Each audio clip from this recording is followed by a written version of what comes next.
డబ్బుకు విలువ ఇవ్వండి. ఎందుకంటే డబ్బుని ఈరోజు మనం గౌరవిస్తేనే రేపు పొద్దున మనకు ఆపదలో ఆదుకుంటుంది. ఎప్పుడైనా గుర్తుపెట్టుకోండి, డబ్బును చిన్న చూపు చూడకండి.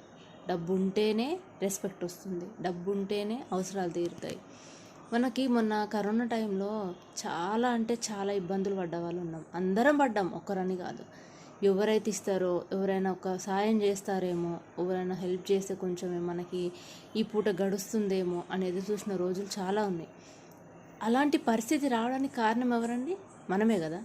అందుకే ఎప్పుడైనా ఒక 10 రూపాయలు సంపాదిస్తున్నామంటే దాంట్లో కనీసం ఒక 50 పైసా పక్కకు పెట్టేలా ప్రయత్నం చేయండి. అదే ఆ 50 పైసా రేపు పొద్దున మనని కాపాడుతుంది, ఏ అవసరం నుంచి అయినా కాపాడుతుంది. మనిషి జీవితం ఎంత చెడ్డదంటే, మనము మంచిగా ఉన్నప్పుడు అందరు బాగుంటారు, అందరు మంచిగా ఉంటారు, అందరు రిలేషన్స్ వస్తారు. ఎప్పుడైతే మనకు అవసరం పడింది, మనం ఒక 10 రూపాయలు వేరే వాళ్ళని అడుగుతున్నాము అనేసి తెలిసిందో ఎవ్వరు మన వైపు తొంగి కూడా చూడరు. అదే డబ్బుకున్న విలువ. అందుకే డబ్బును కాపాడండి, మనకున్న విలువని కాపాడుకోండి. డబ్బు ఉంటేనే అందరూ, డబ్బు లేకపోతే ఎవ్వరూ నీ వాళ్ళు కాదు.